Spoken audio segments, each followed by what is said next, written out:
السلام عليكم. إلا كنتي كتسمعي دابا بغيتك تجلسي مزيان، تسندي ظهرك وتاخدي نفس عميق.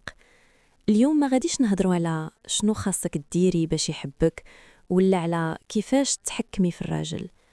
اليوم غادي نهضروا على واحد الحاجة كتوقع بزاف وكتوجع بزاف، ولكن قليل اللي كيهضر عليها بصدق: النقير في العلاقة. وكنقولها من الأول، ماشي لأنك امرأة حايبة وماشي لأنك ما كتفهميش، ولكن لأنك كتحبي وكتوجعي وكتسكتي حتى كتنفجري.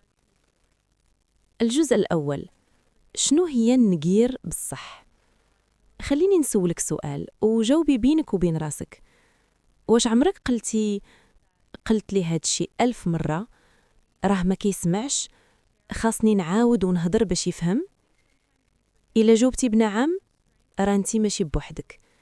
النقير ماشي غير الهضرة بزاف، النقير هي نفس الطلب بنفس الوجع بنفس النبرة، ولكن في كل مرة كتزيلي تحسي بأنك ما مسموعاش.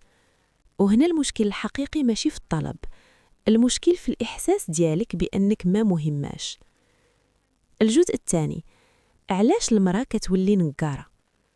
خليني نكون صريحة معك، المرأة ما كتفيقش نهار وتقول اليوم غادي نولي نقارة. المرأة كتولي نقارة ملي كتطلب مرة وكيتجاهل، كتسكت مرة وكتوجع، كتفهم مرة وكتنعزل، حتى كتلقى راسها في واحد المرحلة فين الصوت ديالها ما بقى ما مسموع، غير الآلام هو اللي باقي. وكتولي تهدر ماشي حيت باغية تهدر، ولكن حيت كتغرق. النقير غالبا صرخة ما مسموعاش، ماشي حب في التحكم. الجزء الثالث: علاش النقير كيدمر العلاقة؟ هنا خاصنا نكونوا واقعيين بلا تجميل. الراجل منين كيسمع نفس الهضرة مكررة ما كيسمعش الطلب، كيسمع الضغط.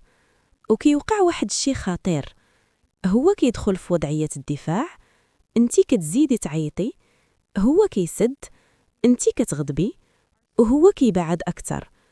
وكتولي العلاقة ساحة حرب ماشي مساحة أمان. والمؤلم أنك كنتي باغية غير تحبي وتحسي مهمة. الجزء الرابع: شنو اللي كتضيعيه منين كتنكري؟ خليني نقولها لك بصدق وبحب، منين كتولي نقارة كنضيعوا الهيبة، الجاذبية والهدوء الداخلي ديالك. ماشي لأنك ضعيفة، ولكن لأنك وليتي كتطلبي الحب من بلاصة الخوف ماشي من بلاصة القوة. والراجل ما كيتعلقش بالمرأة اللي كتجري وراه، كيتعلق بالمرأة اللي عارفة قيمتها وساكتة في المكان الصح. الجزء الخامس: شنو هو البديل؟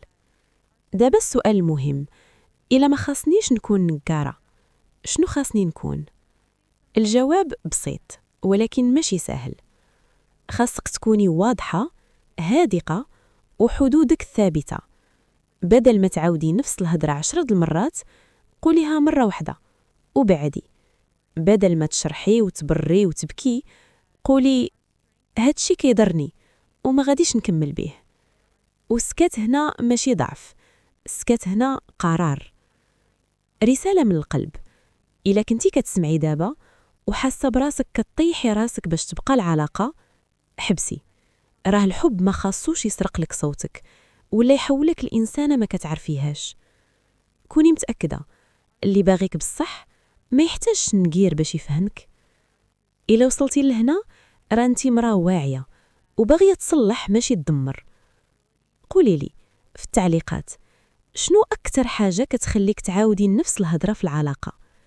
يمكن كلامك يكون سبب شفاء لمرأة أخرى. هذه كانت جلسة من نساء يتحدثن، ونلتقيو بلا أقنعة.